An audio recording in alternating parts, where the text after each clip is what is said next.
Espero que o bate-papo de hoje possa abençoar profundamente a sua vida. Nós estamos recebendo hoje aqui a Bela Falcone. Bela Falcone é casada e mãe de duas lindas filhas, a Vitória e a Estela. Ela é bacharel e mestre em nutrição pela Northeastern University, Estados Unidos, e pós-graduada em teologia sistemática pelo Centro Presbiteriano Andrew Jump, em São Paulo. É palestrante internacionalmente reconhecida e influenciadora digital com mais de 4 milhões de seguidores no Instagram. Ela é membro da Igreja Presbiteriana de Pinheiros, em São Paulo, e Bela é hoje uma amiga muito preciosa, a quem admiro, respeito e amo profundamente. Bela, que privilégio ter você com a gente. Bom viu? dia, pastor. É um privilégio meu, na verdade, estar aqui. É uma bênção ter você com a gente. Muito obrigada pelo convite. Eu me sinto muito honrada, não só de estar aqui hoje, mas de poder caminhar ao seu lado, aprender com você todos os dias. Você sabe também que eu tenho uma profunda admiração pelo seu ministério, pela sua jornada, e ser membro também da IPP para mim é um grande privilégio, né? Poder caminhar sobre o ombro de gigantes. Amém. É muita bondade sua.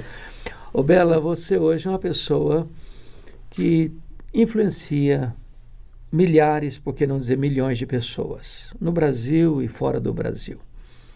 Conta um pouquinho para nós da sua história, da sua infância, como é que foi essa jornada nessa primeira fase da sua vida?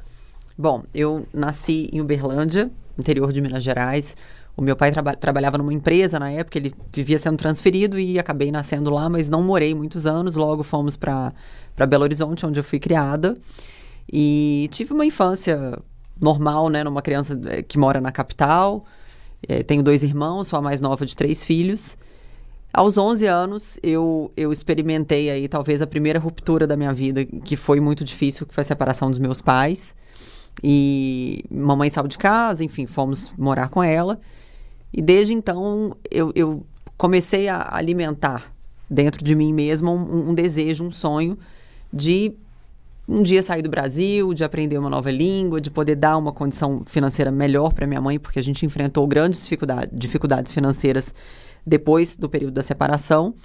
E eu tinha essa inquietude dentro de mim. Eu não nasci num lar evangélico, a gente não tinha assim, o costume de frequentar, né, nenhuma religião específica, mas eu sempre tive muita curiosidade com relação às coisas de Deus. Assim, eu tinha também essa inquietude, né, tanto com relação aos meus sonhos pessoais, mesmo sendo novinha, né, de poder ajudar a minha mãe na questão financeira, mas também na questão da espiritualidade. Eu tinha uma sede, assim, que até então eu não entendia muito bem o que era, mas eu tinha essa sede. E curiosamente, pastor, eu estava me lembrando esses dias, conversando com uma amiga, eu fiz recentemente um estudo com os meus seguidores, né, sobre o livro de Apocalipse, e minha amiga comentou, ela falou: Bela, é curioso você ter interesse por um tema que é tão denso e que a gente não vê, geralmente, as pessoas se interessando muito em ler, em falar, né, sobre o livro de Apocalipse. Aí eu comentei com ela, falei: amiga, você acredita que me veio à memória recente, quando eu era pequena, devia ter uns 12 anos, eu colecionava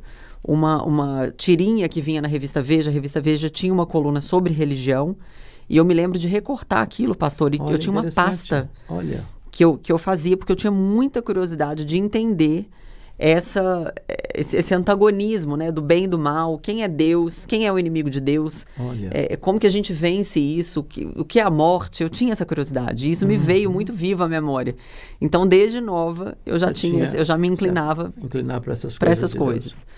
Bom, fiz faculdade de Direito aqui no Brasil, eu passei no vestibular, eu acho que eu tinha uns 17 anos, e eu entrei por conveniência, porque eu não sabia o que eu queria ser da vida, eu sabia que eu queria morar fora, e eu sabia que eu queria estudar inglês. Eu aprendi inglês sozinha aos 11 anos, Olha que legal. Quando os meus pais se divorciaram, como eu mencionei, né, a gente ficou numa situação financeira bem comprometida, então eu não tinha, assim, condição de viajar com amigos, né, de escola, então eu ficava muito em casa. Certo. E nesse tempo livre, eu estudava inglês a partir do dicionário Michaelis, não sei Olha se aí, você se lembra.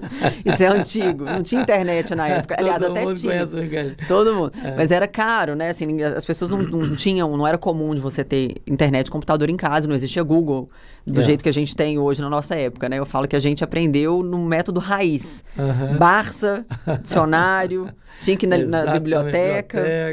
E aí eu comprei alguns livros de gramática usados no centro da cidade, lá em Belo Horizonte, e eu estudava.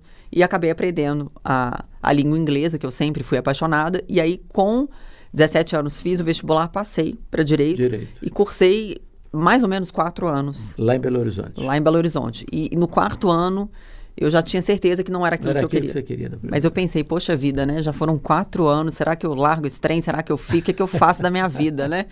E eu fiquei pensando o seguinte, tudo bem que foram já 4 anos, mas se eu ficar e formar, vai ser a minha vida inteira, eu trabalhando com o que eu não gosto. Então eu prefiro perder os 4 anos e começar de novo e fazer o que eu gosto, do que continuar aqui e ter que passar o resto da vida estudando para uma coisa que eu não quero. E aí conversei com a minha mãe e tudo, a gente continuava numa situação, não passando dificuldade mais, mas bem apertada, assim, né? Eu comecei a trabalhar desde muito nova para ajudar. E aí mamãe, para minha surpresa, porque eu achei que ela ia se opor, né, a minha ida para os Estados Unidos, para minha surpresa, ela disse assim, não, eu te apoio, pode largar a faculdade, não importa que a gente sofreu para pagar, o que importa são os seus sonhos. E foi uma das poucas pessoas, assim, que me apoiou, porque, humanamente falando, a gente não tinha condição, assim, né, de fazer um intercâmbio, de fazer uma faculdade fora. Mas eu brinco, assim, que eu tinha, os meus sonhos valiam mais do que o dinheiro que eu não tinha. Que bonito isso. Muita gente tem dinheiro e não tem sonhos. Né? E isso é muito triste, porque eu creio que quando nós investimos bem os nossos sonhos, eles frutificam. Exato. E eles podem ser transformados em prosperidade. Me dá um parênteses. John Mackay, que foi presidente do Seminário de Princeton, escreveu um livro magnífico e ele disse que a distribuição das vocações é mais importante que a distribuição das riquezas. Porque quando a pessoa faz aquilo para que ela tem pendor, inclinação do seu coração, que nós chamamos de dom ou de chamado de Deus, não só ela é feliz no que faz, mas ela produz mais. E mais pessoas são abençoadas à sua volta. Então, sem dúvida. É a luta pelo sonho da vocação. E eu tinha, assim, desde muito nova, pastor, é curioso que eu era aquela menina, assim, que eu gostava de apresentar o trabalho, eu que ia lá na frente falar, eu sempre fui muito comunicativa, eu nunca tive muita timidez, assim, para me comunicar no geral, desde muito nova. Então, eu sabia que eu queria trabalhar com algo assim, sabe? Em contato com as pessoas, falando com pessoas. Eu não sabia exatamente o que, assim, para ser bem honesta. Eu fui descobrir a minha vocação ali nos meus 26, 27 anos. Mas fato é, a gente milagrosamente conseguiu levantar. Você foi para a América? Fui para a América. Levantamos... Você tinha que idade? 21. 21 anos. Levantamos o valor e tudo e fui. Então, assim, resumidamente, né? Porque a história é longa. Inclusive, o meu primeiro livro, Quem Tocou Minha Vida, conta um pouco da minha trajetória. Quem tiver curiosidade aí de ler. E como a liderança de Cristo mudou a minha vida. Esse meu primeiro livro fala muito sobre isso. Bom, resumidamente, trabalhei com diversas coisas e aquela vida de imigrante que todo mundo sabe, né? Não tem luxo, 2, 3 empregos. Trabalhei como taxista, trabalhei em padaria, trabalhei em hotel, trabalhei com limpeza, trabalhei em loja de eletrônicos. Fiz de tudo um pouco, até que aos meus 25 anos, 24 aproximadamente, eu consegui uma oportunidade no Banco do Brasil, lá nos Estados Unidos. Lá nos Estados Unidos.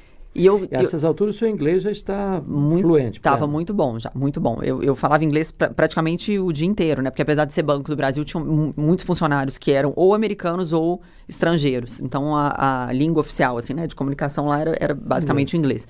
E não era o que eu amava, assim, dizer que eu amava trabalhar no banco não era, porque a minha vocação também não está na área de exatas, mas o departamento que eu trabalhava, eu lidava mais com contratos, então era agradável, assim, mas não era uma coisa que eu me via fazendo pro resto da vida. Mas eu pensei, eu tenho um pouco mais de estabilidade aqui, né, com relação a plano de saúde, férias, eu tenho um emprego formal. Então, eu queria ficar ali até eu me resolver. E eu me dedicava muito ao trabalho. Eu chegava às vezes 8 horas da manhã, saía 9 da noite. 8 horas da noite, e por livre e espontânea vontade, porque eu queria mesmo mostrar serviço para que eu tivesse outras oportunidades ali dentro. E assim foi por quase 4 anos. Eu me lembro que, às vezes eu chegava, eu passava no Dunkin' Donuts, eu comprava Coca-Cola, normal, donuts, e aquilo ficava na minha mesa, eu ia comendo aquilo ao longo do dia, zero saudabilidade, era tudo muito...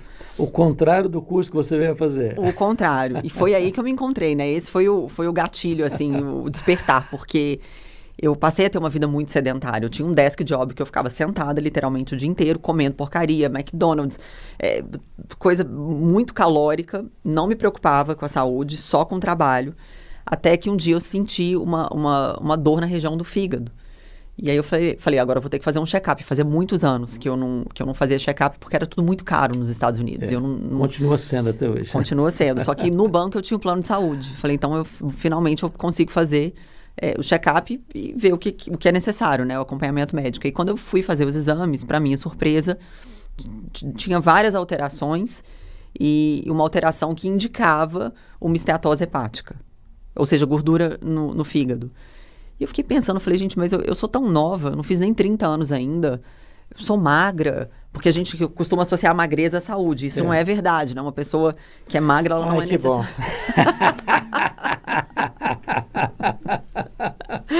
O que importa são os exames, né? Claro que não tô tentando normalizar a obesidade, porque hoje a gente está numa era também que as pessoas romantizam essas coisas, né? E não é saudável. Mas o que eu quero dizer é o seguinte, que não é porque você está magra que você necessariamente é saudável. E os exames estão aí para mostrar isso. E aí, quando eu vi isso, eu fiquei muito assustada. Eu falei, gente, ou eu tomo as rédeas da minha vida, da minha saúde, ou eu vou morrer. Eu vou chegar num ponto que as coisas vão piorar e eu tô aqui longe da minha família, eu preciso me cuidar. E aí foi nesse momento que eu virei a chave e comecei a frequentar a academia. Olha isso. Detestando, eu ia na força do ódio, pastor. Olha isso. Eu acordava de manhã, eu falava, Deus, eu não sei o que eu tô fazendo aqui, mas eu sei que eu preciso. Então eu fui assim, realmente me arrastando, porque como eu entrava no banco muito cedo, eu tinha que ir pra academia de madrugada. E aí eu fui pegando gosto pelo negócio.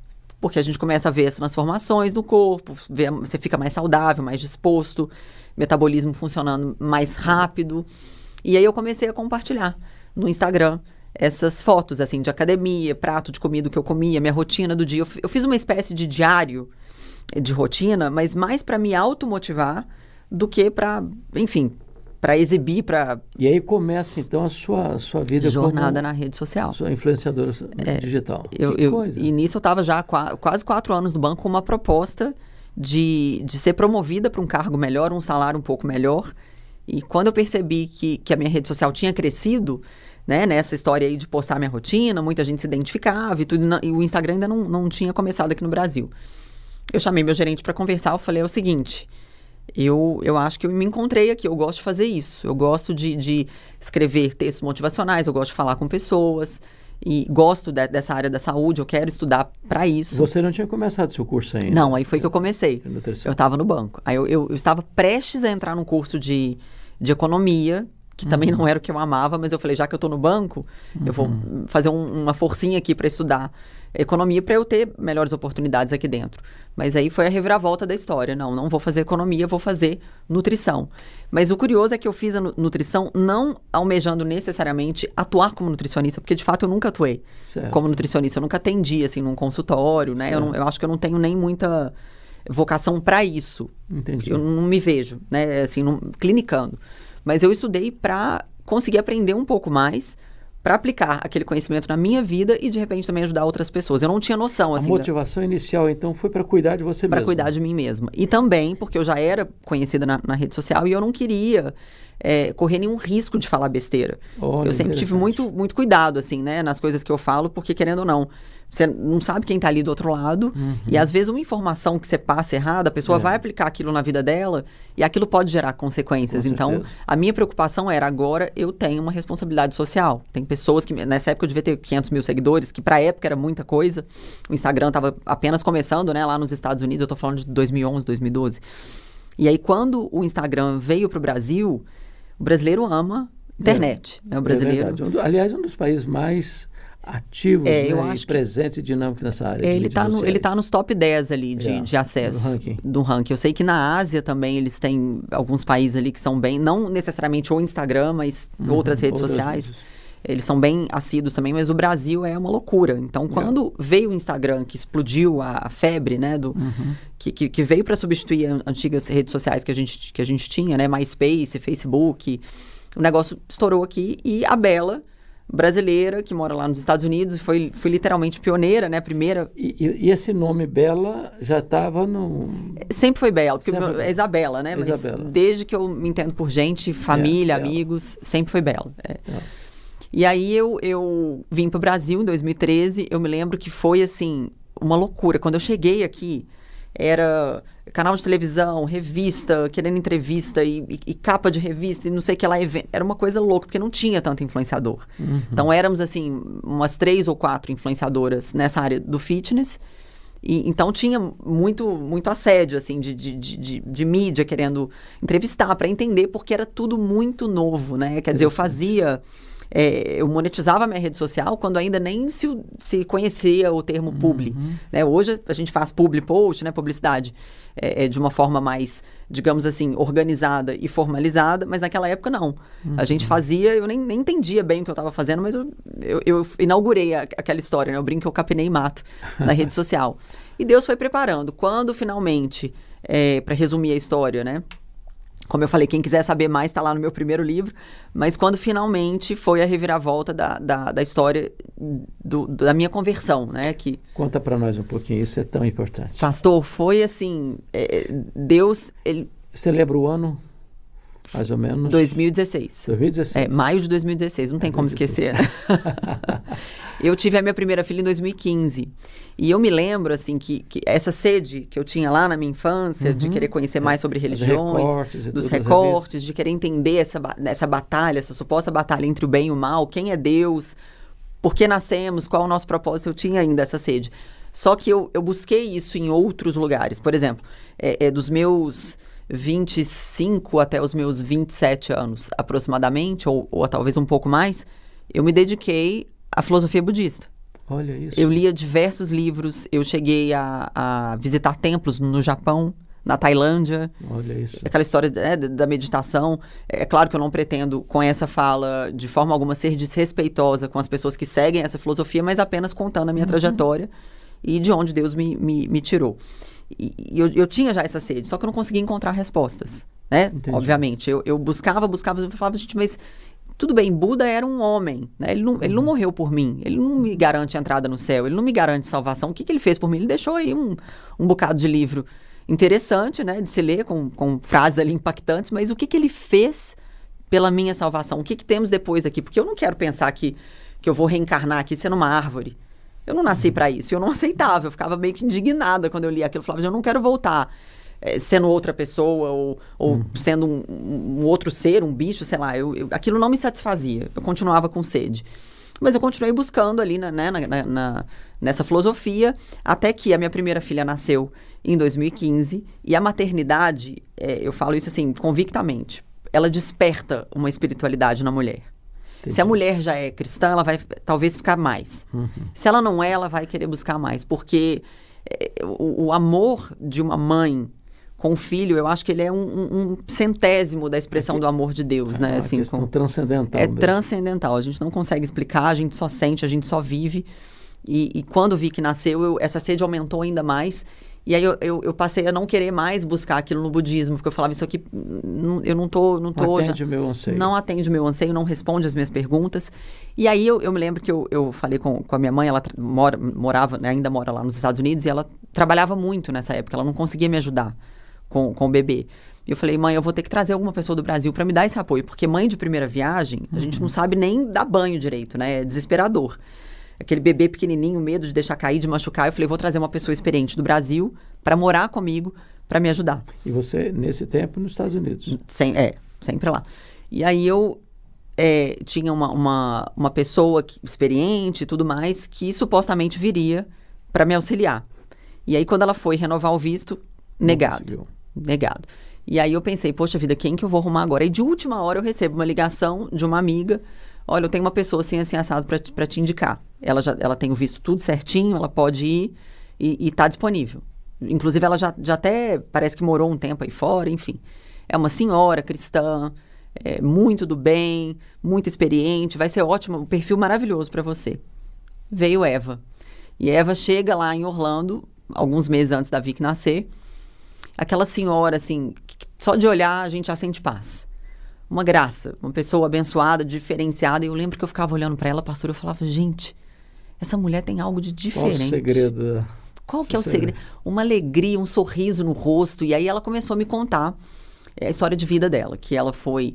Eu não me lembro se ela tinha perdido os pais muito nova, eu só sei que ela contava lá uma parte da história que uma senhora adotou ela e ela pedia dinheiro com o pai. Acho que a mãe dela morreu e ela ficou com o pai, e o pai ia pro sinal pedir dinheiro, ela falava assim, Bela, eu tinha piolho até na sobrancelha. Meu Deus. De tão miserável que a gente era. E aí um dia o pai dela deu ela para uma senhora. E essa senhora, me parece que era cristã, também adotou a Eva, e ela cresceu nesse contexto, mas ela era muito grata, assim, ela contava o testemunho dela numa alegria, e aquilo me comovia. Eu falava, gente, como pode uma pessoa tão sofrida ser, ao mesmo tempo, tão grata? E conseguir glorificar a Deus em tudo isso. Eu falei, eu quero conhecer o Deus dela. Porque, assim, eu venho de uma família... parte católica, uns praticantes, outros não. Minha mãe, claro, não posso descredibilizá-la aqui, né? Minha mãe falava de Jesus pra gente, mas a minha mãe mesmo, ela não tinha um conhecimento tão profundo, né? Sobre essa parte teológica, enfim, a gente não tinha o hábito, assim, de ir à igreja, mas ela falava de Jesus pra mim. Eu conheci, se eu disser que eu conheci pela primeira vez Jesus com Eva, não é verdade, né? Minha mãe, desde pequenininha, ela falava rezar, né, na época, com a gente, tudo, mas Eva me apresentou Jesus de uma outra forma. De maneira bem pessoal. Muito pessoal, porque a impressão que eu tinha de Deus era literalmente aquele ser barbudo, jogando raio na nossa cabeça. Deus vai te castigar. Não tinha aquela história? Deus vai te... Faz isso, Deus vai te castigar. Então, a gente cresce com aquela imagem daquele Deus cultural, né? Que é um Deus bravo, um Deus... De fato, ele é irado contra todo pecado e iniquidade, mas é uma ira santa e perfeita. Mas era um Deus distante para mim. Eu não tinha acesso a ele, porque eu era muito pequena, muito indigna. De fato, nós somos, mas depois de Jesus, a gente sabe que não existe mais o véu. Não tinha a visão do amor de Deus, da misericórdia de Deus. Até o dia que a Eva continuou lá em casa, vi que nasceu, e cada vez mais eu ouvia falar de Jesus, e cada vez mais eu queria. E aí, até o dia que eu descobri que uma amiga minha estava com câncer. E eu pensei, gente, como que eu vou consolar? O que eu vou falar para ela? Eu não sei o que falar para ela, porque era um câncer muito agressivo, acho que chama-se osteosarcoma, um câncer nos ossos, e a estimativa de vida é muito curta. E uma moça jovem, tinha acabado de ter filho, eu falava, meu Deus, que tragédia, o que eu vou falar para ela? E aí eu me lembrei que mamãe tinha me dado uma Bíblia. Quando eu saí do Brasil, aos 21 anos, mamãe me deu uma Bíblia, e acho que nem ela mesma sabia que era uma Bíblia protestante, apesar de eu vir de família católica, era uma Bíblia protestante. E ela me deu essa Bíblia numa capa de couro, assim, tinha um zíper, só que eu nunca tinha aberto aquela Bíblia, assim, vou confessar bem a verdade, ela ficou guardada na minha gaveta. Aí eu lembrei que eu tinha essa Bíblia. Falei, vou lá abrir essa Bíblia. Quem sabe eu não encontro ali alguma uma frase, alguma coisa bonita para eu ligar e conversar com essa minha amiga, para consolá-la. Quando eu abro a Bíblia, pastor, eu falo que assim, ó, as coisas de Deus, é claro que não entendam isso como uma instrução para que você abra a Bíblia como se ela fosse um oráculo do dia, o biscoito da sorte. Não é, mas a Bíblia é a palavra de Deus. Então, Deus a usa, né, para o momento ali adequado. E para mim foi assim, quando eu abri aquela Bíblia, o céu abriu junto. Eu abri a Bíblia e o céu abriu. E parece que dali eu fui transportada para um ambiente espiritual, uma coisa assim louca que eu não consigo explicar. Eu estava na pia, assim, do banheiro. E eu me senti até mais leve naquele momento, o ambiente mudou, a atmosfera mudou, e eu abri a Bíblia na passagem, acho que Reis, do rei Ezequias, e da sua cura milagrosa, né? Deus deu a ele mais 15 anos, né? Não foram 15 anos, 15 anos. De vida. Ele tinha uma doença mortal, gravíssima, ele orou no canto ali, e Deus o concedeu mais 15 anos. E eu falei, gente, não é possível, que se isso não é Deus falando comigo, eu não sei mais o que é, porque de todos os livros que a Bíblia tem, Deus me revelar na história do rei Ezequias, na cura dele, tinha uma doença gravíssima e todo mundo dizendo que ele ia morrer e Deus dá a ele mais um tempo. Eu falei, isso é Deus falando comigo. Eu me ajoelhei no chão, eu chorava, mas eu chorava. Eu falava, gente, Deus é um Deus próximo, Ele é perto, Ele me ouve, Ele me responde, olha que Deus falando comigo. Então, naquele dia foi uma loucura. Eu falei, eu preciso Glória desse a Deus. Deus. Eu preciso desse Deus na minha vida, eu quero conhecê-lo. E aí, de fato, eu liguei, conversei com ela e falei sobre a passagem, falei sobre o que tinha acontecido. E, de fato, Deus deu a ela mais alguns anos. Não foram 15, mas deu... Prolongou os dias de a vida. estimativa eram 3 meses, imagino eu. Algo bem mais curto. Eu acho que ela viveu 3 anos. Alguma coisa nesse sentido, assim. Sofrendo, fazendo tratamento, né? Toda aquela história. Mas ela pôde passar mais um tempo com o filho dela. E a partir dali eu não sosseguei mais. Eu falei, eu quero conhecer esse Deus. E foi Eva, Deus usou então Eva para me levar até uma igreja e eu me lembro que era uma igreja assim de um casal de brasileiros lá em Orlando, que tinha recém-chegado, enfim, era uma igreja pequena. E quando eu entrei na igreja, eu fiquei prostrado ali. Chorava e não consegui sair mais. E naquele dia eu falei, eu quero estudar a Bíblia e eu quero me batizar. E o povo achou que eu tava doida. A minha família, todo mundo falava assim, Bela, a minha mãe falava assim, filha, você tem... Minha mãe sempre me apoiou em tudo, né? Minha mãe, ela é uma das partes mais importantes, assim, da minha vida com relação às minhas conquistas, porque ela sempre foi grande incentivadora de tudo. Só que naquele momento, assim, foi tão intenso, pastor, e eu sou muito intensa, né, em tudo que eu faço, as pessoas achavam que eu realmente tinha enlouquecido. Porque eu queria já estudar a Bíblia, se dependesse de mim, eu ia para a igreja todos os dias. E se eu contar uma coisa aqui, o povo vai rir. Você vai rir, pastor? Conta. Eu cantava nessa igreja, só que eu sou super desafinada, eu não sei cantar. E eu pegava o microfone e ia lá, porque a pastora estava grávida na época e ela estava já, assim, mais cansada, porque ela canta super bem e era ela quem cantava na igreja. Eu falei, vou te ajudar, passa o microfone aqui que eu vou resolver isso. Vamos cantar, vamos louvar a Deus. E cantava. Sem timidez nenhuma, desafinada lá na frente, cantando.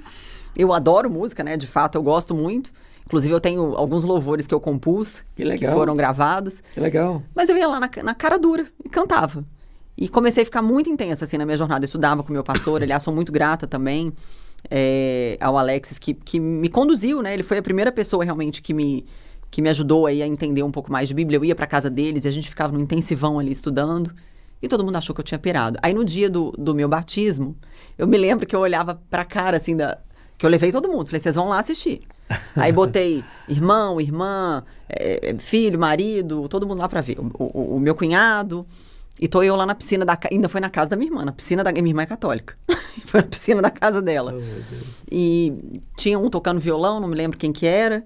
E meu pastor, na época, me batizou, então, ali com a túnica, né? A igreja batista era por imersão. Uhum. E foi meu batismo. Postei. Quando eu joguei isso na rede social, foi um alvoroço. Uma festa. Foi metade festa e metade crítica, porque eu perdi muito seguidor. Eu perdi muito. Teve uma evasão muito grande de gente que logo pensou assim, agora ela vai ficar fanática. Porque quando a gente se converte, né, as pessoas logo associam ao fanatismo. E, lógico, né, eu não estou dizendo que não existe fanatismo em religião, a gente sabe que existe, mas o que a gente mais luta é contra a religiosidade, né? A gente quer viver uma fé genuína. Só que o primeiro amor, ele é intenso. É verdade. E, de fato, foi muito intenso, assim, e as pessoas meio que assustaram na época, né? Meu Deus, a Bela agora vai só falar de Jesus. Não tem mais fitness, não tem mais nutrição, acabou. E, de fato, foi um período bem, assim, que eu desenvolvi projetos, aí fui compor louvor e fiquei... E muita gente escreveu para mim, eu achei muito bonitinho isso, muita gente, muitos seguidores que já eram evangélicos, escreveram assim, Bela, eu tenho orado pela sua vida, para Deus te converter, desde que eu comecei a te seguir, para Deus te usar. Então eu fico muito feliz de ver essa cena que você se entregou a Jesus, porque eu oro pela sua vida. Então, tinha uma legião de pessoas, pastor, que eu nem conhecia, que já estavam orando intercedendo por mim. Glória a Jesus. Bela, aí depois você... foi fazer esse curso de bacharel e mestrado em nutrição. E fala para nós a importância do cuidado do corpo. Porque hoje a gente vive uma situação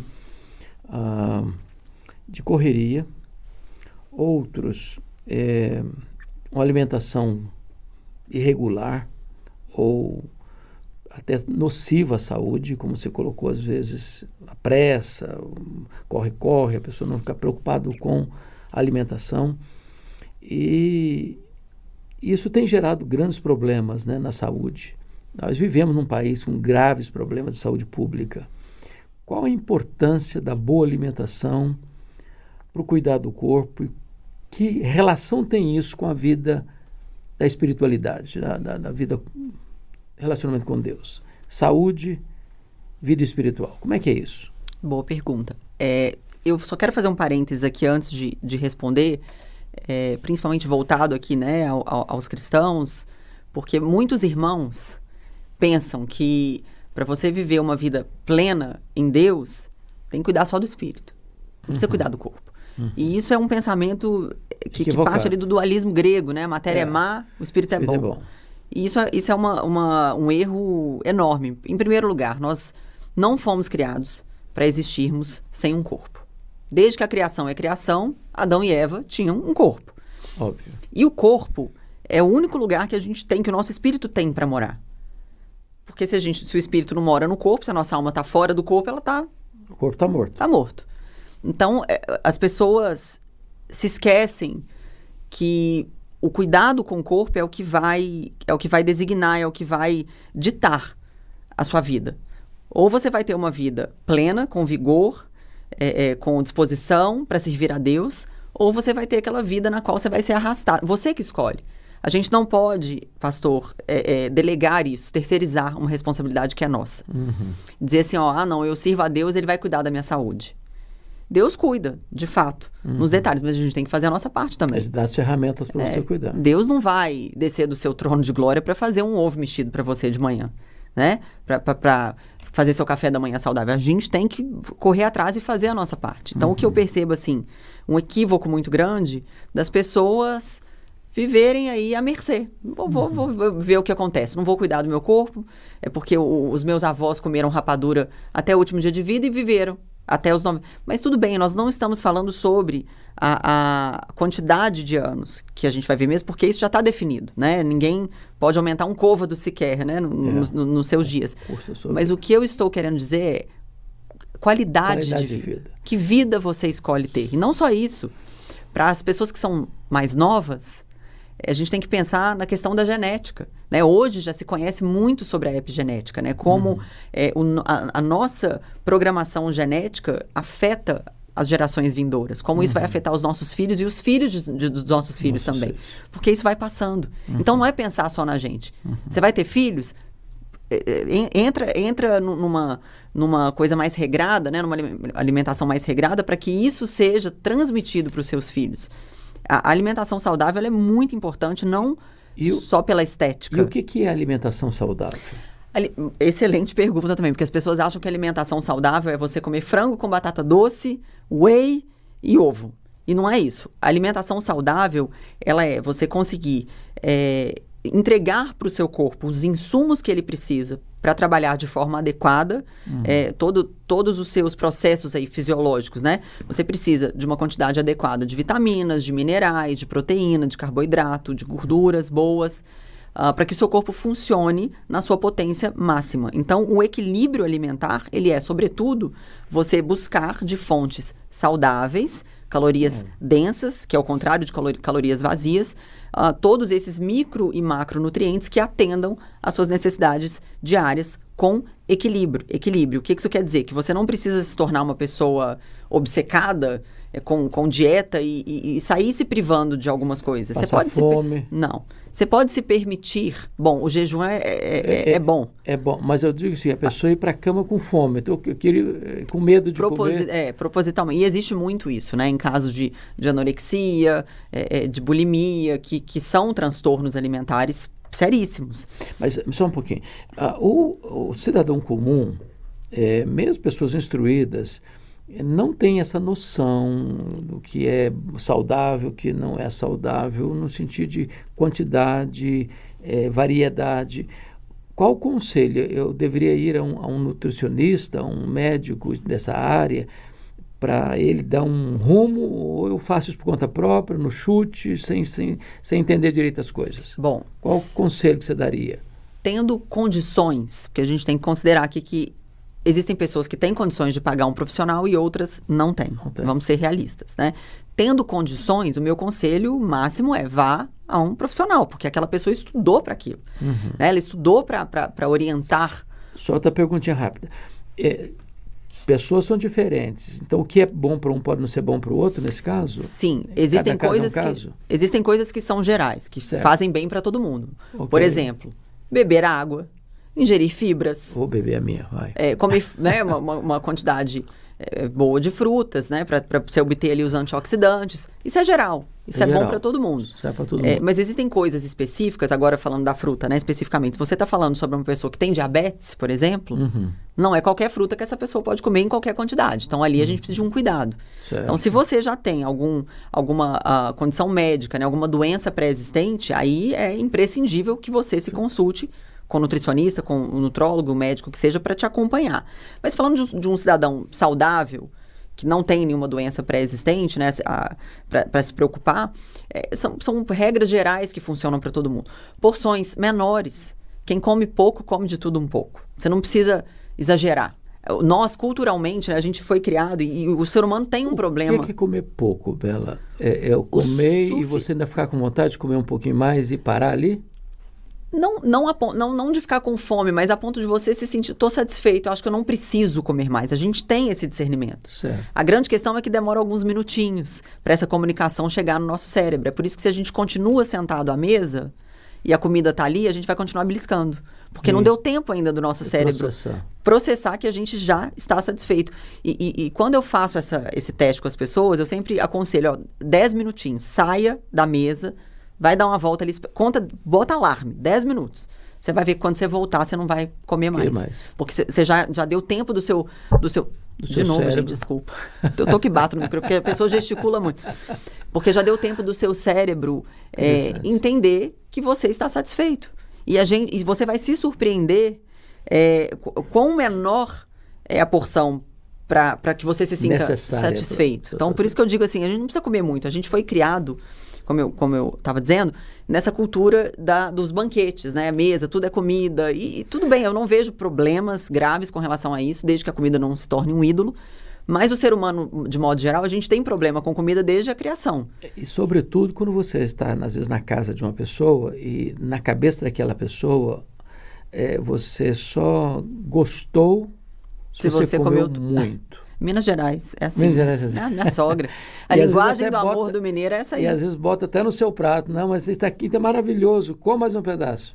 O que você faz? É complicado. Porque sem perder a boa educação. Como é que faz uma situação dessa? Eu acho que nesse caso vale você comunicar para a pessoa, ser sincero. Olha, eu estou tentando regular um pouco minha alimentação, tá delicioso, eu te agradeço, mas eu estou nesse período aí de teste comigo mesmo, que eu estou tentando reduzir as minhas porções. Eu não vejo nada assim de deselegante você falar a verdade, né? Porque de fato esse é o propósito.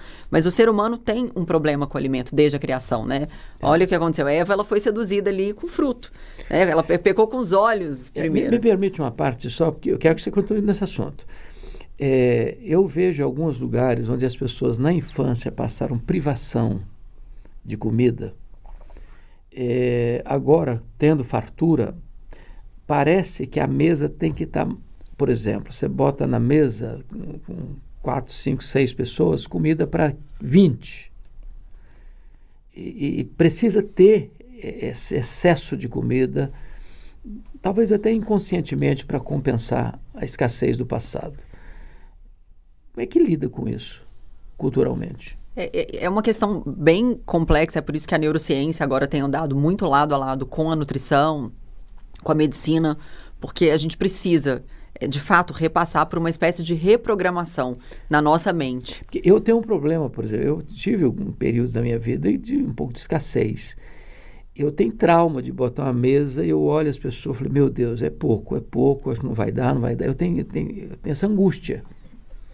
Precisa ter, porque se não tiver, parece que a fita volta ao passado. Aí é oração, pastor. Tem que orar para Deus mudar a mentalidade. Algumas vezes na igreja, às vezes eu fazia almoço coletivo. Vamos orar pela vida do pastor. Eu chegava, ora muito. Eu chegava e falei, Jesus amado, essa comida que está aí não dá para esse povo todo. E aí depois sobrava.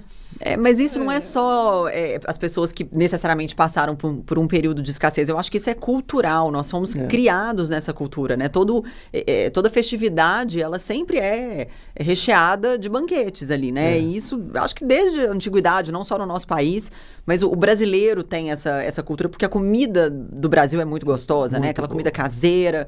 E as pessoas ficam variada, fica naquele desespero para comer. Mas quando a gente entende que não tem problema, não estou querendo aqui também demonizar, dizer que não pode ter comida. Claro que pode, em eventos assim, de celebrar. É muito bom a comunhão, né? Jesus nos ensinou sobre a comunhão à mesa.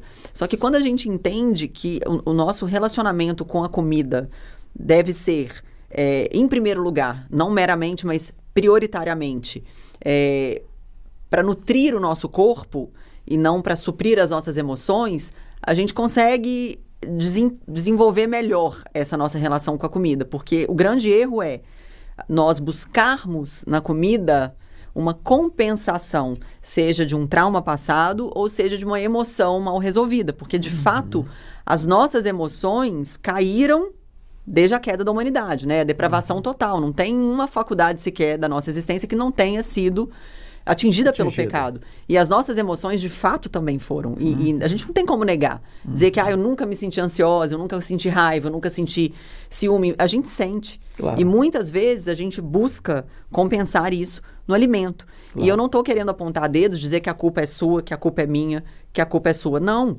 Isso é um mecanismo fisiológico do nosso cérebro. O cérebro, ele é pré-programado para sobrevivência. Interessante. E ele quer compensar a emoção ruim. Então, se ao longo daquele dia você teve que lidar com estresse de trabalho, trânsito, filho, chefe, confusão, no fim do dia, automaticamente o seu cérebro vai te levar a buscar alimentos mais açucarados. Por quê? A produção de dopamina, é a dopamina rápida. A dopamina é um neurotransmissor que está associado aí à regulação do humor, motivação, e pode causar sensações de êxtase transitório, né? Tanto que as drogas, elas têm essa mesma via de atuação no nosso cérebro. Então, a tendência do cérebro é essa. Por isso que a gente chega em casa do trabalho tarde, você abre a geladeira, às vezes sem estar nem com fome, e você já vai no mais calórico. Então, existem algumas dicas, né? Algumas ferramentas que a gente pode lançar mão para auxiliar. E uma delas é a mais básica. Não traga para sua casa. Não tem em casa, porque se você não tem, você não vai comer. Opte mais por alimentos mais saudáveis. Em vez de comprar chocolate, bala, doce, compre frutas. Existem frutas, por exemplo, tâmara, que eu particularmente, eu não como açúcar há 5 anos, vai fazer 5 anos, açúcar adicionado. E a tâmara foi, assim, uma salvação para mim, porque ela é bem docinha. É como se você estivesse comendo um chocolate. Bela, veja bem, nós temos a cultura brasileira, você viveu nos Estados Unidos. Lá você tem um café da manhã mais robusto, um almoço bem simples e um jantar lá para 6 horas, não tarde da noite, mas encorpado. Cultura brasileira, café da manhã quase nada, cafezinho preto, um pãozinho e tal. Não tem cultura de banquete de manhã, almoço pesadão, né? E jantar às vezes tarde da noite. Vamos dizer, nós estamos na contramão. Nessa jornada nossa, o que é o ideal? Café da manhã, almoço e jantar. Eu penso que o café da manhã, assim, existem correntes de pensamento diferentes dentro do universo da nutrição. Existem profissionais que defendem que a gente deve ficar, né, de jejum até certa hora, que é bom. De fato, o jejum, quando bem feito, quando bem acompanhado, ele traz muitos benefícios. Mas eu sou muito a favor de um café da manhã balanceado, reforçado. Por quê? Porque se você comeu bem no café da manhã, e quando eu falo café da manhã, eu não estou me referindo assim como fala, pastries, essas croissant, biscoito, aquelas coisas que tem mais gordura, que tem mais açúcar, né? E, obviamente mais calor. Pão, o brasileiro gosta de um pãozinho de sal com manteiga. Então, não me refiro a esse café da manhã. Eu digo um café da manhã, por exemplo, ovos mexidos, fruta, tudo bem se de repente, não consigo abrir mão do pão. Hoje a gente já tem pães sem açúcar, por exemplo, pães integrais mais saudáveis, com a receita mais saudável. O café da manhã equilibrado. O brasileiro tem mania também de tomar suco de fruta. Aí enche aquele copão de suco de laranja, toma 2, 3 copos de suco de laranja, uma bomba. calórica, o índice glicêmico altíssimo, aquilo ali vai causar picos de insulina no sangue, que não é o ideal, principalmente se é uma pessoa que tem diabetes, por exemplo. Chupar uma laranja é diferente de tomar um copo de suco de laranja. Completamente, porque quando você está chupando uma laranja, você tem ali a fibra da fruta, e você não vai chupar 20 laranjas. Agora, quando você toma um suco, você teve que espremer 20 laranjas para fazer aquele suco. Então, você vai ter muito mais açúcar, mas é natural, mas não importa, é açúcar. Interessante. E aquilo ali vai causar, sim, picos de insulina. Então, idealmente, tomar um chá de manhã, um chá verde. Uma pergunta que para mim é muito importante, é muito comum. O brasileiro tem o hábito de beber na hora do almoço ou do jantar. Tem que ter um refrigerante, ou um suco, ou uma água com gás, etc. Eu já li que não é ideal você tomar líquido quando você está almoçando ou jantando. Isso é fato? É fato. Por quê? Em primeiro lugar, você vai causar uma distensão abdominal. Em segundo lugar, o nosso estômago ele tem um pH mais ácido para digerir os alimentos. Então, você pode prejudicar a digestão porque você pode prejudicar a produção, por exemplo, de ácido clorídrico e mudar aquele ambiente, o pH daquele ambiente, dependendo do que você está ingerindo ali. Especialmente bebidas gaseificadas, né? Refrigerante, isso não é ideal em nenhum momento da vida, mas principalmente durante as refeições. Então, você pode ter uma digestão prejudicada por conta da ingestão de líquidos ali durante o... Água com gás e refrigerante é a mesma coisa, não? Não. Refrigerante, ele tem, se você for desvendar a fórmula ali do refrigerante, ainda que ele seja diet ou zero, tem ingrediente ali que a gente não consegue nem falar o nome, né, pastor? Tem. Tenta depois fazer isso, não esse vou teste. Tentar, não, é difícil. Você não consegue falar o nome. Então, assim, a lista de ingredientes é grande e tem ingrediente ali que você não consegue pronunciar o nome, corre. Corre. Então, o refrigerante, ele tem corante artificial, açúcar na versão normal, ou adoçantes cancerígenos na sua versão zero ou light. Então, não é ideal. Agora, a água com gás natural, ela pode ser consumida assim. Eu, por exemplo, sou apaixonada com água com gás, gelo e limão. Eu gosto muito. Mas assim, tudo bem, você não precisa ficar tomando o dia inteiro, mas não tem problema, não se compara, porque a água é a água, né? Mas não é recomendável na hora da refeição. Por conta da questão da digestão, né? Do pH do estômago. E porque, querendo ou não, quando você toma líquido, eu falo isso muito com as meninas, né? As minhas filhas, elas comem muito pouco. E é aquela peleja em casa. Eu acho que muitas mães se identificam com isso, né? Porque criança chega uma idade que só pela misericórdia, é só muita oração para comer. Mas depois que cresce também desanda a comer que a gente briga para parar, né? E elas têm o costume de tomar líquido na refeição. E o líquido acaba preenchendo, causando a distensão abdominal e preenchendo um espaço ali, que aí tira a fome. Aí ela não come direito. Então eu acho que tem esse ponto também que é importante ser considerado. Que legal. Bom, então vamos falar um pouquinho agora. Você hoje é uma influenciadora digital muito relevante no Brasil. Você tem hoje mais de 4 milhões de seguidores no Instagram. E você hoje tem usado as suas mídias também para testemunhar da sua fé em Cristo Jesus. Como é que uma pessoa que está agora nos assistindo pode usar suas mídias para compartilhar as boas novas do Evangelho? Isso é legal? Tem problemas?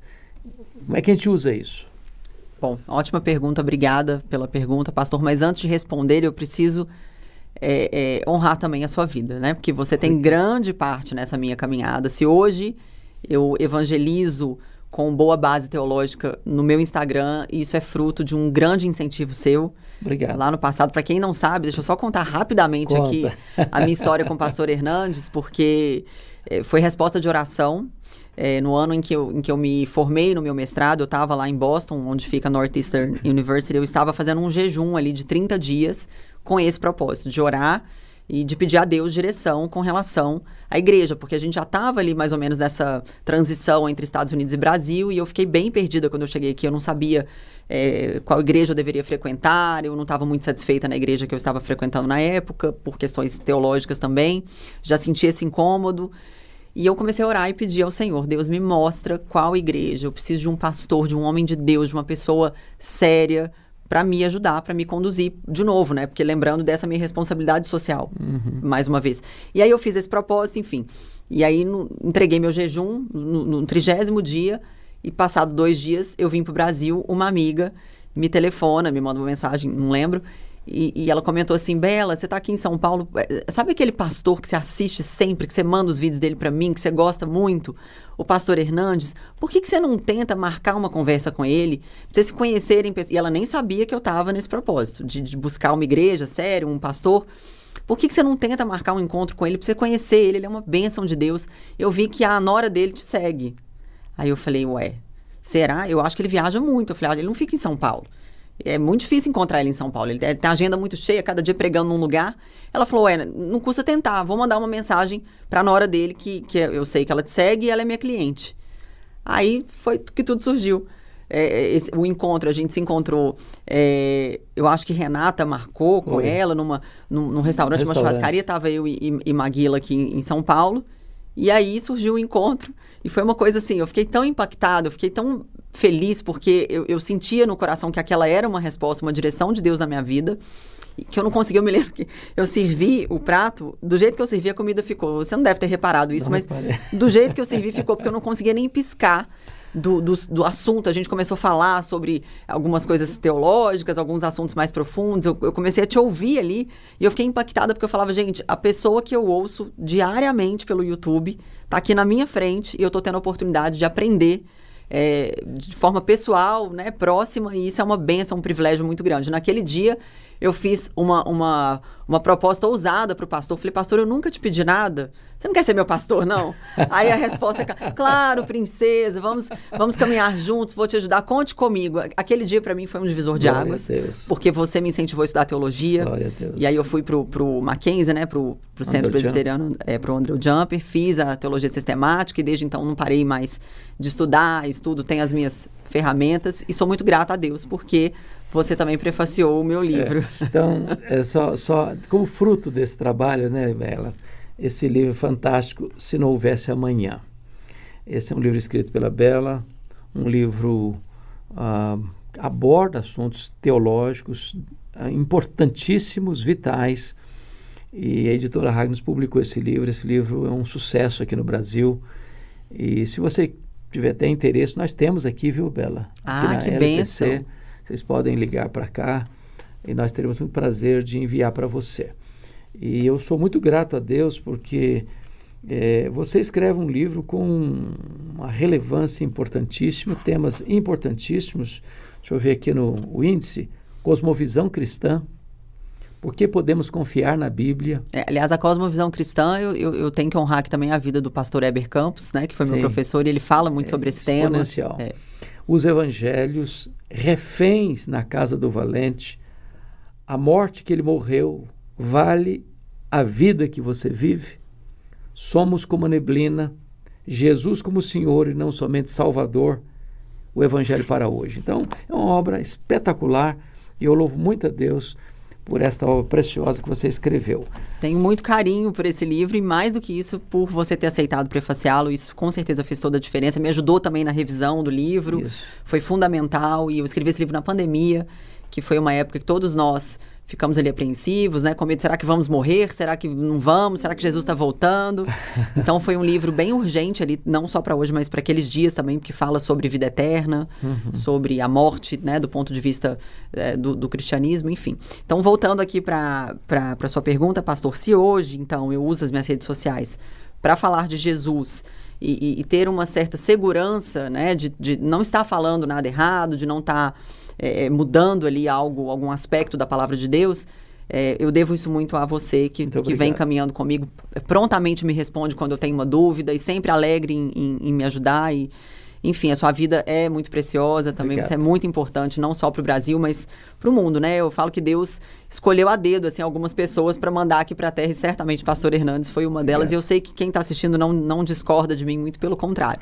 Mas hoje, pastor, para a gente se posicionar nas redes sociais, a primeira coisa que eu tenho a dizer para as pessoas é que nós vivemos numa geração muito complexa, onde foi criado e alimentado a cultura do cancelamento. Então, muita gente tem medo de expor a sua fé, de expor os seus valores, de falar sobre o conservadorismo, a tradição, a família, enfim, tudo que está ali dentro, né, do mesmo balaio, quando nós falamos sobre o cristianismo, enfim, a cosmovisão cristã, as pessoas têm medo.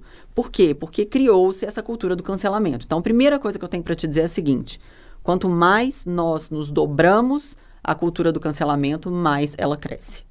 Nós não podemos ter medo, sucumbir a essa questão do cancelar. Não vou postar porque eu vou ser cancelado. Se você tem esse medo, então, de fato, você merece ser cancelado. Porque quando nós olhamos para os mártires da igreja, em quem nós devemos nos espelhar, né? Sedes meus imitadores, assim como eu sou de Cristo, Paulo já dizia, né? A gente precisa olhar para a vida que eles viveram, né? Eles se entregaram completamente por Cristo sem pensar nas consequências, né? Porque ser perseguido por Cristo, pelo nome de Cristo, é um grande privilégio. É verdade. Para quem, de fato, crê no Evangelho. Aliás, então, Paulo diz isso em 2 Timóteo 3,12, que todo aquele, não existe uma exceção, todo aquele que quiser viver piedosamente será perseguido. Não é que talvez seja, não. Será perseguido.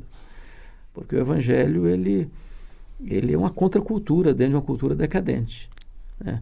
Ele tem posições claras dentro de um sistema de ditadura do relativismo. Isso que você está dizendo é da mais alta importância, né? A pessoa que se amedronta, ela se omite ou se acovarda ou deixa de dizer a verdade com medo de que as pessoas vão falar ou vão pensar, ela está negando a Cristo, de certa forma, com essa postura de omissão e de covardia. Sem dúvidas.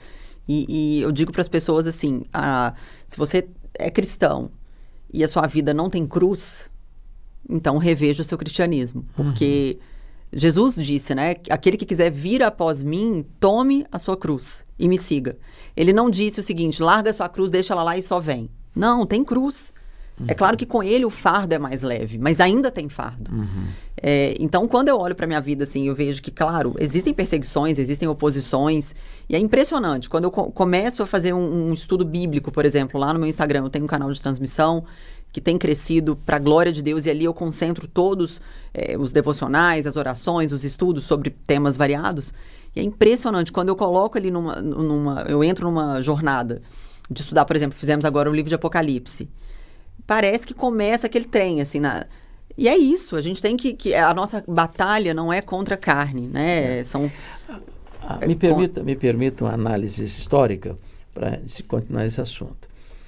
Quando você pega, por exemplo, lá no primeiro século, a perseguição romana, dos imperadores romanos ao cristianismo, começando lá com o ano 64, com o incêndio de Roma, e a culpa dessa tragédia colocada na conta dos cristãos, e mais tarde com Domiciano, que se declara Deus, né?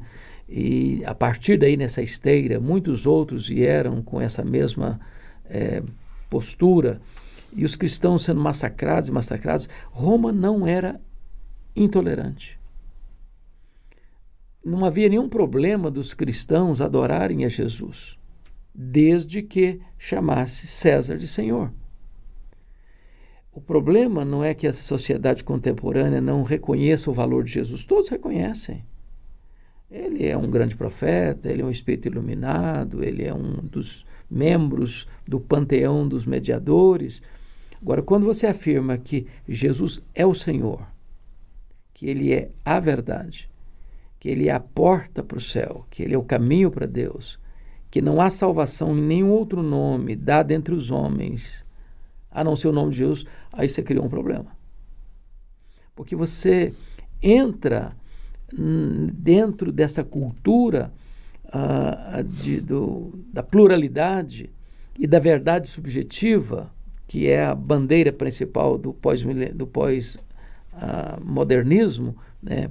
Pluralização, privatização e secularização. Não, mas eu tenho a minha verdade, mas eu tenho a minha fé. Você não pode afirmar que só Jesus salva, porque também tem outros aí nas muitas religiões que também dizem que salvam. Então, a fé cristã, nesse sentido, ela é radical. Por quê? Porque não se negocia isso. E ao não se negociar verdades absolutas, o resultado natural é oposição. 100%. e a perseguição. Isso não é agora, não. Ao longo do cristianismo, sempre foi assim. E isso me lembrou, inclusive, um livro que eu li, acho que é do John Piper, que chama Discípulo Radical. Sim. Que fala justamente sobre isso, que é radical e tem que ser, porque existem certas renúncias, e eu vou comentar aqui sobre uma que eu particularmente acho que talvez seja a mais relevante e a mais problemática quando nós olhamos para a sociedade de modo geral, é que o problema de todo não é nem só o diabo.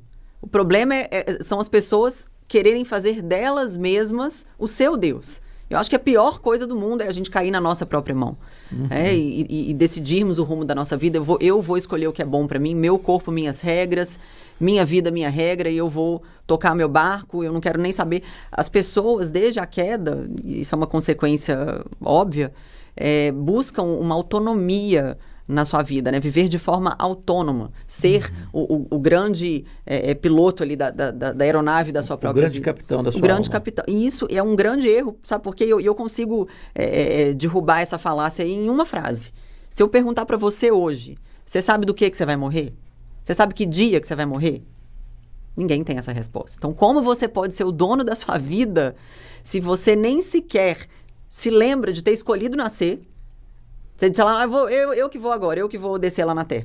Você não se lembra desse evento e você não escolhe o dia da sua morte num sentido geral, né? Claro que existem exceções, mas de modo geral a gente não sabe do que a gente vai morrer e nem quando. Então como é que eu posso ser dona da minha própria vida se eu não tenho controle do meu amanhã? Eu não sei onde eu vou estar. Vós sois como a neblina. Somos totalmente então, dependentes. nesse sentido, a gente já derruba essa afirmativa. Então, o que eu vejo assim hoje? As pessoas têm uma certa dificuldade, pastor, por quê? Em primeiro lugar, porque elas querem agradar a todos, e isso é impossível, nem Jesus agradou a todos. Elas têm medo do que irão pensar sobre elas. Eu tenho medo de falar de Jesus, o que vão pensar de mim?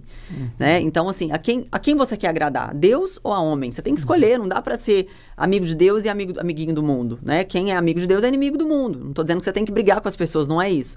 Nós estamos falando aqui de uma questão cultural, né? Se amoldar aos padrões deste século. Me permita dar uma análise assim exegética legal desse assunto. Quando Paulo diz lá em Romanos 12, e não vos conformeis com este século, mas transformai-vos pela renovação da vossa mente, ali tem duas palavras que a raiz da palavra é forma. O conformar, a raiz da palavra conformar é forma. E a palavra transformar, também a raiz da palavra é forma.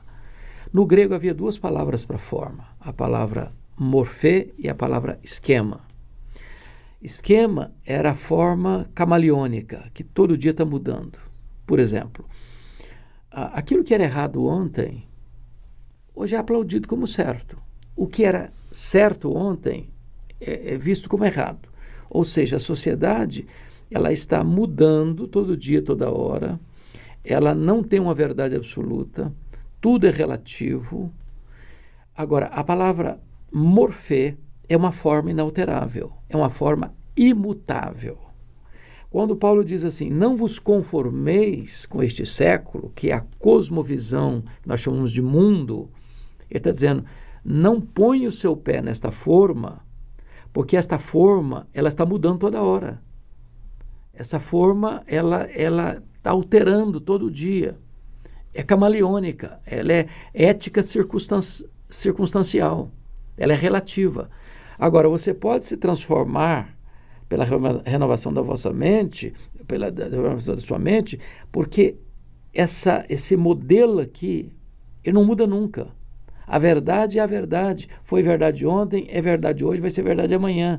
Jesus é Deus de eternidade a eternidade. Ele nunca vai mudar. Ele é o mesmo ontem, hoje, para sempre o mesmo. Então você tem um modelo que nunca vai mudar e olha para ele. E na medida que você vai olhando para ele, você vai sendo transformado à imagem dele. Então isso é maravilhoso, né? Você não tem que se render à ditadura do relativismo nesse século, porque você tem um modelo imutável, perfeito, que você pode ser cada dia mais parecido com ele. Exatamente. Quanto mais a gente percebe assim, as pessoas se entregando ao progressismo, enfim, a esse relativismo moral e ético, a gente percebe uma sociedade em pleno declínio, né? Uma degradação em massa, porque não tem como dar certo. Existe um padrão de qualidade, e esse padrão é Deus. É isso aí. Não tem como dar certo fora disso. Eu brinco assim, que a Bíblia, ela é como se fosse, a palavra de Deus é como se fosse um guardrail, né? Como é que chama em português aquilo que fica ali no meio da estrada, que separa as duas pistas, que é uma espécie de segurança que a gente tem para não sair da pista. As balizas que te orientam. Exatamente, é uma baliza que nos orienta. Ô Bela, às vezes nós estamos falando com pessoas que às vezes nem todo mundo tem um grande número de seguidores e nem por isso ele deixa de ser um influenciador. Então, eu me lembro que há alguns anos eu disse para Deus, eu quero usar as mídias, mas eu quero consagrá-las para comunicar a tua palavra, as verdades eternas que podem impactar e transformar pessoas. Não uso para outra coisa, por exemplo, eu tenho o meu time de preferência. Eu não visto a camisa do meu time, embora respeite quem faça isso, para zoar com o outro, ou para tirar um sarro do outro. Por quê? Porque isso é bola dividida. Não entra em político partidário, né? Não citar fulano, beltrano, ciclano. Eu trabalho princípios, né, eternos. Então, como é que a pessoa que está hoje nos assistindo, que às vezes tem lá 100, 200, 1.000, 2.000, 5.000, 10.000 seguidores, mas pode usar a sua mídia social, seja ela Instagram, Facebook, TikTok, Kawaii, etc., para transmitir as boas novas, para abençoar pessoas, em vez de gerar tensão no coração das pessoas. Bom, eu sempre falo que eu fui ganho por um testemunho. Eu acho que o testemunho pessoal é uma das melhores ferramentas para a gente trazer, num primeiro momento, as pessoas para mais perto de Cristo. Porque é a prova social. Você viveu aquilo, você passou por aquela transformação. E não adianta você dizer, mas eu não vou postar porque eu só tenho 100 seguidores. Você é um influenciador de 100 pessoas. Calcula, numa sala, 100 pessoas em pé ou assentadas. É uma sala muito cheia. 1.000 pessoas mais ainda. 10.000 já é uma multidão. Então, assim, a gente é influenciado e também influenciadores no ambiente onde nós estamos inseridos, seja no online ou no offline. Então, na nossa casa, por exemplo, os filhos estão nos observando, o esposo, os parentes, e a gente tem que dar bom testemunho, né? Nós somos cartas vivas que as pessoas estão lendo o tempo todo. Não adianta a gente pregar uma coisa na internet e ser outra fora dela. É claro que nós pecamos, a gente falha, ninguém é perfeito, mas a gente tem que ter uma vida coesa. Então, eu acho que esse é um ponto de partida, né? Você transmitir testemunhos pessoais, dizer como Cristo tem impactado a sua vida de uma forma positiva, como a sua vida foi transformada com a liderança de Cristo, e postar trechos da Bíblia, né? Salmos é um ótimo livro para evangelizar. Provérbios é um livro também maravilhoso, cheio ali de sabedorias que são pílulas que podem ser compartilhadas no dia a dia. E se comprometer com isso, fazer disso um compromisso, ainda que você use a sua rede social só para ficar em contato ali com amigos ou para postar fotos de família. Sempre existe uma brecha, sempre tem um momento oportuno para você dar um testemunho, para você trazer uma palavra, para você lá nos seus stories dar um bom dia, fazer uma oração. E eu creio que as pessoas recebem, de modo geral, isso de uma forma muito alegre, porque a palavra de Deus diz que nós temos sede de eternidade.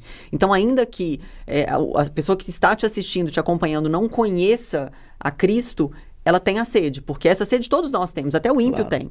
Não existe um ser humano que não tenha. A Bíblia diz lá em Eclesiastes que Deus botou a eternidade no coração do homem. Isso significa que tudo aquilo que é terreno, temporal, seja a riqueza, seja o sucesso profissional, seja a fama, seja o sexo, seja qualquer outro glamour que o mundo possa oferecer, não consegue preencher esse vazio. Só Deus pode fazer. Exatamente. E é transitório, né? Ainda que preencha ali num dado momento, lembrem-se, não é um preenchimento espiritual, é produção de dopamina, que te deu prazer naquele momento, que vai acabar e você vai querer mais e mais, você vai entrar num ciclo vicioso. É por isso que eu sempre digo para as pessoas, busque em primeiro lugar o reino de Deus e sua justiça. E as outras coisas nos serão acrescentadas, porque a gente precisa, sim, produzir, ganhar dinheiro, a gente precisa viver essa vida. Deus quer que a gente desfrute dos prazeres. Aliás, é muito bom você tocar nesse assunto, Porque às vezes tem gente que acha que se você se torna um cristão, você botou um grande não na testa, você não pode isso, não pode aquilo, não pode aquilo outro, que a vida vai ficar assim, ó, numa viseira, que você perdeu o sentido da vida, a alegria da vida, o desfrute da vida. E é exatamente o contrário disso, né? Ser cristão é ter uma mente aberta. Ser cristão é ter uma vida próspera. Se você olhar a história do cristianismo, ela produziu riqueza, produziu ciência, produziu educação, produziu as maiores e melhores universidades do mundo, né? Então, de forma nenhuma, a proposta de ser um cristão é tornar uma pessoa alienada, tornar uma pessoa completamente fora da realidade no seu contexto econômico, político, social. Ser cristão é uma grande dádiva de Deus, né? Esse é resultado desta graça maravilhosa que nos alcança. E tem uma frase que eu amo, pastor, não sei de quem é, mas se me permite compartilhar, claro, eu acho que é válido, claro. Que diz o seguinte: ser um jovem cristão não significa perder a sua juventude, mas sim ganhar a eternidade. Que lindo. Que é incomparavelmente maior e melhor do que esse lapso de tempo. Aliás, eu vou me apropriar aqui de um símbolo que é da 8ª Igreja, lá de Belo Horizonte, pastor Jeremias, e inclusive no último culto ele falou sobre isso. É um sinal que eles fazem, que é isso aqui, ó, que aqui é quando você nasce e aqui é quando você morre. E isso aqui, esse intervalo é a sua vida, é muito curto. Comparado com a eternidade. O tempo que nós temos para falar de Jesus, para transformar vidas, para sermos de fato usados como vasos de honra, é esse lapso de tempo aqui entre o seu nascimento e a sua morte. O que você tem feito nesse espaço de tempo para Jesus? O que você tem feito pelo reino de Deus? Porque certamente as obras não salvam, mas certamente nós teremos o nosso galardão no céu. Tem o livro e os livros. Os livros das obras. Os ímpios serão julgados ali de acordo com as suas obras, e nós também receberemos. Eu não posso ter o mesmo galardão do pastor Hernando, gente. Oxente, e nem do apóstolo Paulo, mas eu tô fazendo um bocadinho, né? Porque, segundo, eu gosto muito da visão do reverendo Leandro Lima, que ele diz o seguinte: claro que a gente não pode falar isso de forma definitiva, mas tudo indica que o céu não vai ser um lugar de ócio, parado, aquele trem monótono. Vai ter trabalho, vai ter servir. E teremos ali diferentes ocupações. É claro que não em níveis de hierarquia, não vai gerar no outro inveja. Ele está mais poderoso, a coroa dele tem mais pedra que a minha. Não é espaço para isso. Mas, de fato, nós teremos, né, pastor? Você concorda com isso? Apocalipse 14, 13 diz: bem-aventurados são aqueles que desde agora morrem no Senhor, para que descansem das suas fadigas e as suas obras os acompanham. Então, as nossas obras não nos levam para o céu, mas nós, salvos pela graça, levaremos as nossas obras para o céu. E elas virão em termos de galardão. Isso é maravilhoso. Então, irmão, já começa a usar sua rede social hoje, filha. Já começa a trabalhar para o reino de Deus. Amém. Com honestidade de coração, porque vai ter galardão no céu. Bela, muito obrigado pela sua presença, pelas suas palavras tão oportunas, tão boas, tão saudáveis, tão necessárias até, nesses diversos aspectos que conversamos aqui.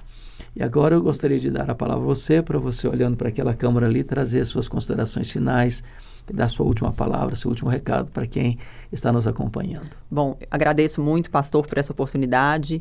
Parabéns pela iniciativa do podcast. Já Obrigado. É um sucesso, que seja ainda mais, que alcance mais e mais pessoas dentro e fora do Brasil, porque pastor Amém. Também é internacional, gente. Os cultos agora têm tradução lá para inglês, para outras línguas, francês. Mandarim, russo, árabe, italiano, francês, inglês, espanhol. Esse é o trabalho da IPP, gente. Uma igreja missionária acelerando a volta de Cristo para que o evangelho seja pregado em todas Amém. As nações, para que então venha o Senhor Louvado Jesus. Né? Amém. Bom, a mensagem final que eu tenho para deixar para vocês é curta, é simples, mas impactante. Viva como se Jesus fosse voltar agora. Não como se ele fosse voltar ano que vem, amanhã. A gente não deve marcar data para a volta de Jesus, mas certamente devemos viver como se ele fosse voltar agora. Se Jesus voltasse agora, como ele encontraria a minha e a sua vida? Estaríamos nós vestidos propriamente para esse evento, para recebê-lo, com vestes alvas, limpas? Teríamos azeite na nossa lamparina, ou seja, tem a presença do Espírito Santo na sua vida, você tem buscado o enchimento do Espírito Santo, eu acho que essa é o maior conselho, né, da vida plena de um cristão, é viver como se Jesus fosse voltar agora, porque quando a gente mantém isso na nossa cabeça, a gente ajusta o ponteiro com Deus todos os dias. O João Wesley, quando perguntado sobre isso, João Wesley, o que você gostaria de estar fazendo quando Jesus voltar? Ele respondeu, eu gostaria de estar fazendo o que eu faço todos os dias, porque todos os dias eu estou aguardando a volta do meu Salvador. Amém. Gente, muito obrigado, então, Bela, pelo carinho, pela presença aqui, viu? Estamos encerrando, então, mais um HDL Podcast, com nossa gratidão pela sua presença com a gente, nossa gratidão a Bela Falcone, pessoa do coração, e até o nosso próximo encontro, se Deus quiser. Um grande abraço e até breve.